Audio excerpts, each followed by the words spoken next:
Smriti परिशुद्धौ Swaroop शून्येव अर्थमात्र निर्भासा निर्वितर्का. So, smriti parishuddhau, that is to say, the memory is purified and then there is no swarupa, the gross form is not there, and arthamatra nirbhasa, then the object only is there. So that becomes nirvitarka samadhi. So that nirvitarka samadhi and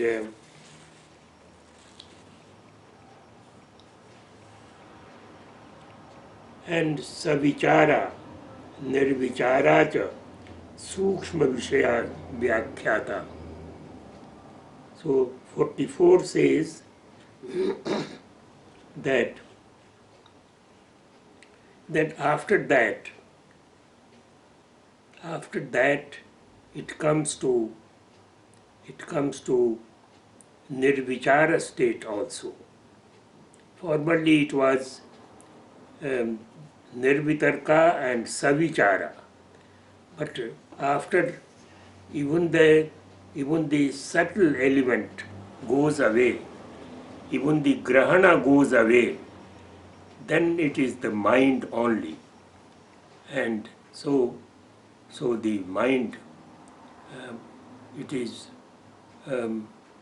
you have the feeling of yourself only, and that is you transcend all the stages of Prakriti, and you are one with the your grahita, that is to say self.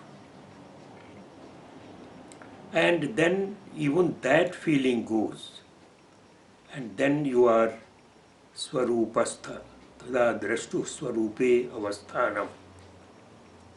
So sukshma vishayatvam cha alinga paryavasanam. Sukshma vishayatvam cha alinga paryavasanam. It has the sense of the first part of the definition of liberation, as it is in the last sutra of Patanjali Yoga. And that sutra says, Purushartha shunyanam gunanam pratiprasavaha chaitanyam. That is, through the process of pratyahara, you go on devolving in the opposite direction, in the reverse direction. And what is the end of that practice? It is alinga paryavasanam. All the evolutes of Prakriti are called linga. Linga because they can submerge into something. They can submerge.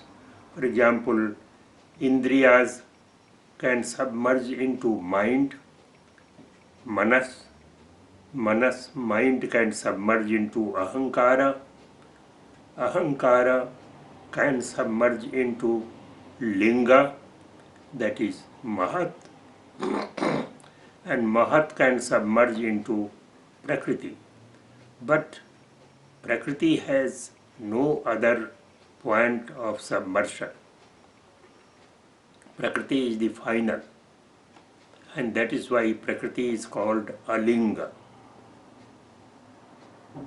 So up to that, the element of subtlety goes on getting subtler and subtler and subtlest. So mind is also subtle, ahankara is also subtle, mahat is also subtle, but Prakriti is the subtlest. So So the Sukshma Vishayatvam cha, the object of sense, the object of senses or the object of meditation, while changing from gross to subtle, it undergoes several changes, and getting from subtle into subtler, subtler into subtlest, and thus goes on. Indriyas into mind, mind into ahankara, ahankara into buddhi, mahat, and buddhi or mahat into prakriti, and that is the end of it. So, Sukshma Vishayatvam cha alinga paryavasanam. Alinga paryavasanam means it ends with withdrawal or submersion of all evolutes into Prakriti. So alinga paryavasanam.